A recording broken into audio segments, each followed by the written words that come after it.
right. So what you're hearing is my attempt at understanding the evil module. The evil module is a distortion. It's called evil for a reason.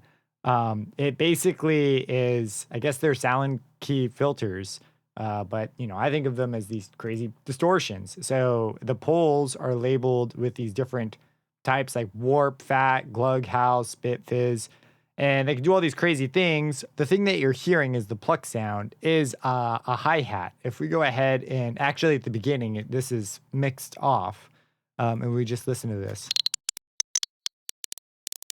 That's the hi-hat. That is the input to Filterverse. It mixes in right here, and there's this filter moving everything around.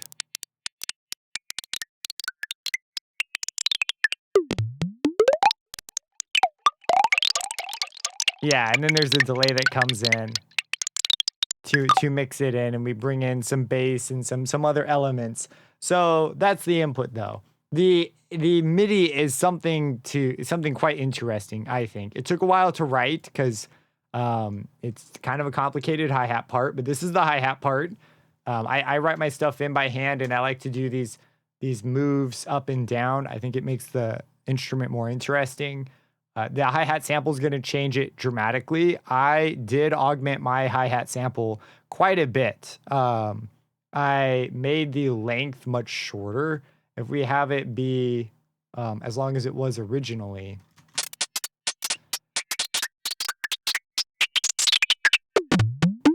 It's like a little too long. So I shortened it up. I don't know where to, probably somewhere around there.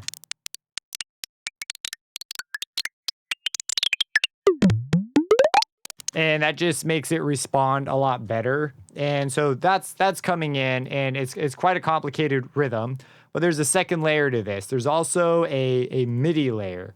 And this MIDI layer is responsible for the notes we're hearing for the resonance. So when you see it, I've got a MIDI out plugin driving this. So there's this MIDI out plugin right here on port 3, just because 3 was what I scrolled to. And inside of Filterverse, I've got it hooked up to input port 3. This is coming in as a note module, and this is being automated around. It does have a depth of 12, which means when I play the notes, it's a 1-to-1 per semitone deal. But again, it doesn't super matter because I'm moving this around. So the MIDI almost became more of like a general direction I want it to go. You can hear the line sort of in it, especially if we go over here to these in sections. You can hear a pop, pop, pop, pop, pop, pop, pop. You can hear it in there. It's just masked.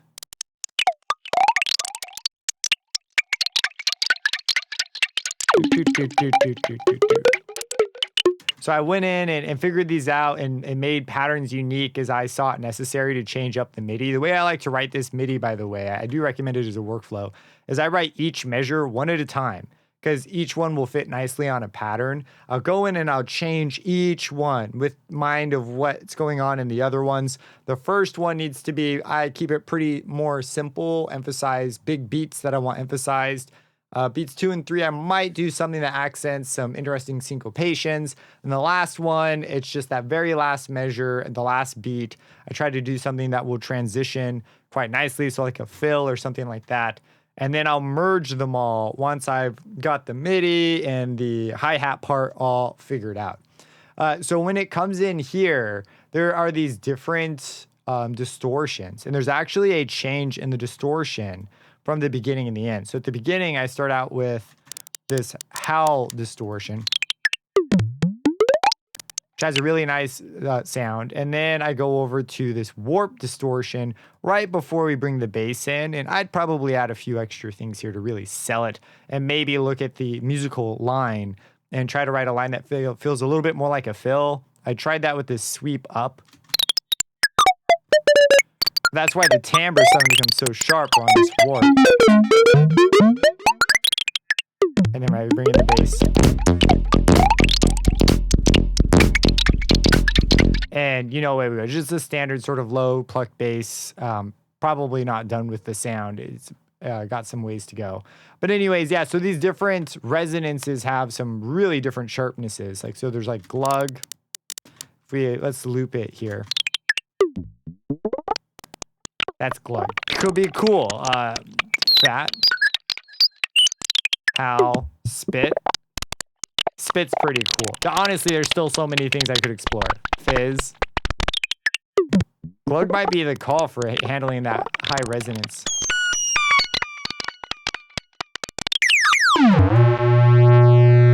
Yeah, and if you ever get resonance, runaway resonance, there's a little panic button here that you can press and it'll clear it so that you no longer have the because if you have above 10, you do the self-oscillating thing. There is a couple additional things here. The filter type doesn't play, I mean, it plays a role, but it's not as important a role as you kind of normally have. These are obviously supremely important. And I automated one, but I might switch over to glug, kind of like what that brings to it.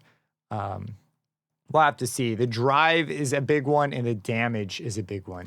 So let's see without the drive. That's with the drive. And then the damage without it, with it. Most of the time, this makes a pretty tremendous difference. With this sound, though, this particular way I'm doing things, it's not a huge deal. Sometimes it is normally it's a huge difference. Actually, kind of astonishing. I found the one time it's not really that big of a difference.